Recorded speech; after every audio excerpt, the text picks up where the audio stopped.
Hi everyone, कैसे हैं आप सब। आशा करती हूँ आप सब अच्छे होंगी। तो फ्रेंड्स, मेरी चैनल डिस्काइटर टांजी आंजिलो पर आप सभी लोगों का स्वागत है। तो फ्रेंड्स, आज का जो रीडिंग है वो है नेक्स्ट 48 आवर्स क्या होगी आप लोगों के रिश्ते में। तो चलिए इस टॉपिक पर आज हम रीडिंग करते हैं और जानने की कोशिश करते हैं। तो फ्रेंड्स, याद रखिएगा ये जनरल रीडिंग होंगे, मेल फीमेल मैरिड अनमैरिड सभी के लिए होंगे, सारी साइंस वालों राशियों के लिए होंगे। चलिए स्टार्ट करते हैं। तो पहला जो कार्ड आई है थंडरबोल्ट, नेक्स्ट आई है न्यू विजन, तो नेक्स्ट आई है एक्साइटेंस और bottom of the deck silence.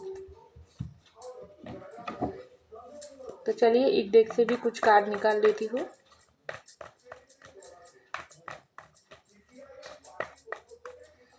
तो पहला जो कार्ड आई है दी हेरोफेंट, नेक्स्ट आई है फोर ऑफ सर्स, नेक्स्ट आई है थ्री ऑफ पेंटिकल और bottom of the deck strength. तो पहला जो कार्ड आई है थंडरबोल्ट की कार्ड आई है, उसके नीचे ही आई है दी हेरोफेंट की कार्ड। तो ये जो नेक्स्ट 48 आवर्स मुझे दिखाई दे रहा है आप लोगों के रिश्ते में, अगर इस पर टावर मूवमेंट चल रही है तो ये जो टावर मूवमेंट आप दोनों को ही एक दूसरे से अलग कर दिया है। तो उस टावर मूवमेंट को बहुत ही आपके पर्सन सोचने वाले हैं, क्योंकि पहला कार्ड ही आई है थंडरबोल्ट की कार्ड, जो एक टावर की कार्ड होती है। तो ये जो टावर आप लोगों के रिश्ते को पूरी तरीके से तोड़कर रख दिया, पूरी तरीके से अलग करके रख दिया, इसका क्या। तो ये बात आपके पर्सन बहुत ही डीपली सोचेंगे ये नेक्स्ट 48 आवर्स में, क्योंकि कुछ कुछ लोगों के लिए आपके पर्सन आपके साथ ये जो रिश्ता थी, आप लोगों की सुंदर तरीके से जो रिश्ता थी, इस रिश्ते को एक पल में तोड़ दिया। क्यों? किसी और की वजह से।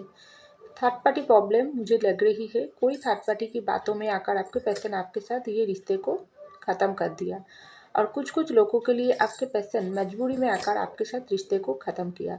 तो जो भी वजह हो क्यों ना हो, लेकिन ये जो टावर के बाद आप दोनों ही एक दूसरे से बिल्कुल अलग हो और एक दूसरे के साथ बातचीत भी आप लोग नहीं कर रही हो, टोटली बिल्कुल इस वक्त रुके हुई पोजीशन पर आप लोगों के रिश्ते है। तो इसमें आपके पर्सन का सोच यही होंगे कि इसमें उसको क्या मिला और आपको क्या मिला। तो ऐसा आपके पर्सन बहुत सोचेंगे ये नेक्स्ट 48 आवर्स में, क्योंकि आप लोगों की रिश्ता, अगर आप लोग मैरिज करने की चाहत से एक दूसरे के साथ कुछ भी बातचीत किया थी, अगर आप लोग अनमैरिड हो तो उस मैरिड को लेकर बहुत ही आप लोगों के बीच प्रॉब्लम हुआ है कुछ कुछ लोगों के लिए। तो उस प्रॉब्लम की बात से ही आप लोग बिल्कुल अलग हो, आप लोगों के रिश्ते में बिल्कुल लो कॉन्टैक्ट चल रही है। तो आपके पर्सन मेन यही बात को सोचेंगी कि ये मेरे जो पर्सन है तो मुझको प्यार तो करती थी, लेकिन मैं भी उसको प्यार करती थी, लेकिन अचानक से ये जो टावर मोमेंट हम लोगों के रिश्ते में आ गई, इसमें मेरा इस वक्त हाल क्या हुआ है, मुझको क्या मिला है। मेरे पर्सन मुझको अगर कमिटमेंट मांगी थी, शादी करना चाही थी, तो उस शादी की ऑफ़र को तो मैंने बिल्कुल रिजेक्ट कर दिया और बदले में उसके साथ ही ब्रेकअप कर लिया, सेपरेशन कर दिया। तो ये जो सेपरेशन हम लोगों की रिश्ते में चले आ रही है, इसमें तो मुझको तो बहुत ही अंदर से तोड़ कर रख दिया। आज मेरे पास जो भी दूसरे लोगों की वजह से मैं इस रिश्ते को ख़त्म तो कर लिया, तो वो जो दूसरे लोग आप मेरे साथ तो है, लेकिन मेरे दिल में सुकून कहाँ है, शांति कहाँ है। क्यों मुझको हर पल ये टावर मोमेंट अंदर से खाते जा रही है। मुझको तो बहुत ही अच्छे से ज़िंदगी में आगे बढ़ना चाहिए, कोई नए इंसान को ढूंढ कर उसके साथ ज़िंदगी को आगे तक ले जाने की जो बात है, उसको उसमें जो रास्ता है उसमें बैठ जाना चाहिए, लेकिन मैं अभी भी इस टावर मोमेंट में क्यों फंसे हुई हूँ। ऐसा बहुत सोच आपके पर्सन की माइंड में चलेगी अगर आप लोग अनमैरिड हो तो, क्योंकि ये इंसान की माइंड में ज़्यादा ये बात ही चलेगी, जो ये जो टावर मोमेंट दूसरों की बातों में आकर मैंने रिश्ते में लाई हूँ, चाहे मेरे फैमिली के लिए, मेरे करियर के लिए, मेरे दोस्तों के लिए, या कुछ और वजह से हो क्यों ना हो, लेकिन ये टावर मोमेंट के बाद मेरे ज़िंदगी से सारी खुशियाँ ही गायब हो गई। अब मेरे ज़िंदगी में कुछ भी खुशियों वाली जो पल होती है उसमें मुझको खुशियाँ क्यों नहीं मिलती है।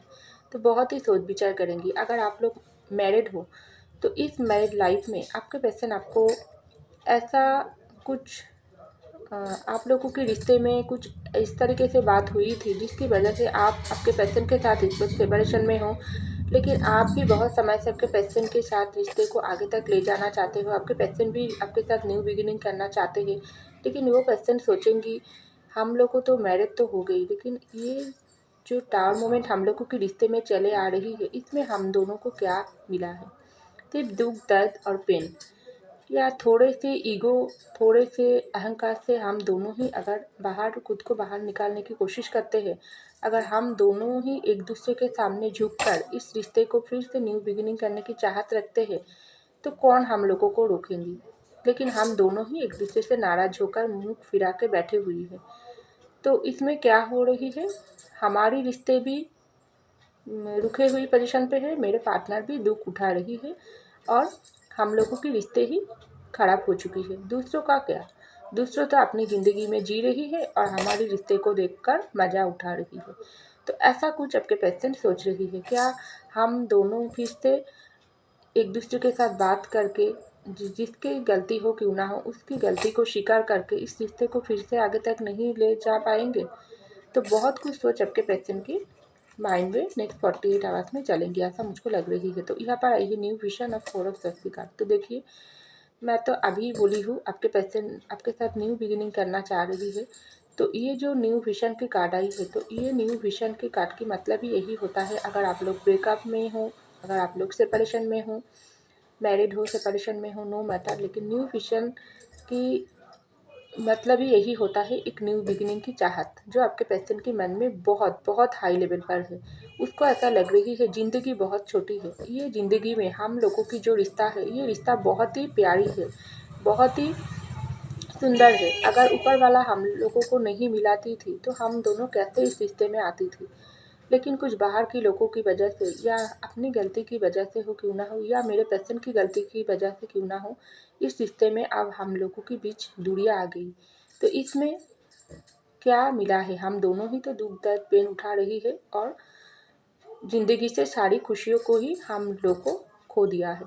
मैं भी दुखी हताश हूँ, मेरे पर्सन भी दुखी हताश है, चाहे एक दूसरे को हम दोनों इज्जत नहीं दिखा रही है तो क्या हुआ, अंदर अंदर क्या चल रही है वो मैं भी समझ सकती हूँ। मेरे पर्सन की दिल की बात मेरे पर्सन भी मेरे दिल के बात समझ सकती है, लेकिन दोनों ही कोई एक दूसरे के साथ बात करने के लिए हम दोनों ही राजी नहीं है। इसमें क्या मिल रही है, ये सब बात छोड़ के मुझको न्यू विजन, न्यू स्टार्टिंग के बारे में सोचना चाहिए। अगर मैं ही मेरे पेशेंट के साथ जाकर बातचीत करने की कोशिश करूँ, उसको कॉल मैसेज करूँ, क्या वो मुझको रिप्लाई देंगे? क्या उसके साथ सामने से जाकर बात करने की कोशिश करूँ, क्या वो मुझको दोबारा मौका देंगे? तो बहुत कुछ सोच आपके पेशेंट के माइंड में इस नेक्स्ट 48 आवर्स में चलेगी, क्योंकि नई जर्नी स्टार्ट करने की बहुत उम्मीदों के साथ ये पर्सन जी रहा है। तो यहाँ पर आई है excited of three of pentacle की कार्ड। तो आपके पर्सन और आप लोगों के रिश्ते में थर्ड पार्टी जो भी गलती मचा लिया, जो भी दूरियां आप लोगों के बीच पैदा कर दिया है, उसमें एक तरफा आपके रिश्ते में तो बर्बादी हो चुका है और दूसरे तरफा आप लोगों ही इस थर्ड पार्टी के चक्कर में पड़कर अपने रिश्ते को नष्ट कर दिया है, क्योंकि ये थर्ड पार्टी पीछे से मज़ा उठा रही है। क्योंकि ये थर्ड पार्टी जो कोई भी हो क्यों ना हो, ये थर्ड पार्टी बहुत चालाक है। उसको ऐसा लगती थी आप लोगों की प्यार बहुत सच्चा है, ये बात थर्ड पार्टी को बहुत अच्छी तरीके से पता है। अगर ये थर्ड पार्टी फैमिली है या आपके पेशेंट की कोई दूसरों की बातों में आकर आप लोगों के रिश्ते को तोड़ दिया, वो थर्ड पार्टी हो, जो भी हो क्यों ना हो, लेकिन वो उसको बहुत ही अच्छे तरीके से पता है आप लोगों की प्यार कितना सच्चा है। क्योंकि आप लोग तो एक बहुत मासूम दिल के इंसान हो, जो सच्चे प्यार करने वाला इंसान हो, जिसकी प्यार इस थर्ड पार्टी को देखा नहीं गया है। क्योंकि कुछ कुछ लोग ऐसा भी होती है जिसकी ज़िंदगी में प्यार नहीं होती है, तो वो लोग ही ज़्यादा कोशिश करते हैं दूसरों की ज़िंदगी में दखल अंदाजी करके उसकी ज़िंदगी से प्यार को ख़त्म कर देने के काम वही लोग ज़्यादा करते हैं। तो ऐसा ही कुछ लोग आप लोगों के रिश्ते पर काम किया है। तो वो लोग अगर ऑलरेडी जीत भी गई हो, लेकिन आपको दुखी होने की ज़रूरत नहीं है। गॉड आपके साथ है, क्योंकि आप बहुत मैनिफेस्टेशन कर रही हो इस रिश्ते के लिए। आपके पैशन भी बहुत ज़्यादा ही इस वक्त मैनिफेस्टेशन कर रही है, क्योंकि उसके सामने सब रास्ता बंद नज़र आ रही है। तो वो जिसको मानती है उसकी तरफ ही आप लोगों के रिश्ते को बचाने के लिए बहुत प्रयास कर रही है, क्योंकि उसके दिल में न्यू बिगिनिंग करने की बहुत चाहत है। तो आपके पैशन के सामने इस वक्त यही रास्ता ही दिखाई दे रहा है जो मुझको प्रयास करना ज़रूरी है, मुझको प्रार्थना करने की ज़रूरत है। ये ऊपर वाला ही आप हम लोगों के रिश्ते में सब कुछ ठीक कर सकते हैं। तो नेक्स्ट 48 आवर्स में आपके पैशन ज़्यादा यही करेगी, ऐसा मुझको लग रही है। तो यहाँ पर आई है साइलेंस की कार्ड और स्ट्रेंथ की कार्ड। तो डेफिनेटली ये नेक्स्ट 48 आवर्स आपके पार्टनर साइलेंस मूड में ही ज़्यादा रहेगी, क्योंकि उसकी मन में आपके साथ बात करने की तो चाहत बहुत है, आपके साथ न्यू बिगिनिंग करने की तो चाहत बहुत है, लेकिन हिम्मत की कमी है। ये हिम्मत ज़रूर आपके पैशन के अंदर आएगी, क्योंकि जितना मैनिफेस्टेशन आप आपके रिश्ते के लिए करोगी उतना ही काम आपके पैशन के ऊपर करेगी, क्योंकि आपके पैशन के दिल में ताकत उतना ही आएगी। अगर फैमिली के लिए फैमिली दबा कर रखी है, फैमिली प्रॉब्लम है आप लोगों के रिश्ते में, फैमिली आपके पैशन को दबा कर रखी है, तो आपके पैशन को और नहीं दबा सकती है। वो उस सब बंधन को छोड़कर ही आपके पास आएगी, क्योंकि अभी आपके पैशन साइलेंस मूड पर है। कोई भी एक्शन आपके पास आकर नहीं लिया है, उसके दिल में वो हिम्मत ही नहीं है, क्योंकि बहुत डरी हुई है, बहुत घबरा सी पोजीशन पर है, क्योंकि उसकी मन में ऐसा ही सोच रही है, चल रही है, रिश्ते को हमेशा के लिए मैंने खो दिया, दोबारा कैसे न्यू बिगिनिंग करूँगी। तो यही बहुत ही डर वाली फीलिंग्स चल रही है। अगर आप भी प्रार्थना करेंगे, आपके पैशन भी प्रार्थना दोनों तरफ से ही रिश्ते के लिए होगी, तो ज़रूर आप लोगों के रिश्ते में बहुत चेंज आप लोगों को ही देखने के लिए मिलेगी ये नेक्स्ट 48 आवर्स में, ऐसा मुझको लग रही है। तो फ्रेंड्स, ये था मेरी रीडिंग। आई होप आपको मेरी रीडिंग पसंद आई। अगर पसंद आई तो लाइक कीजिएगा, सब्सक्राइब कीजिएगा, कमेंट कीजिएगा। मैं मिलती हूँ अगले रीडिंग में, तब तक के लिए बाय।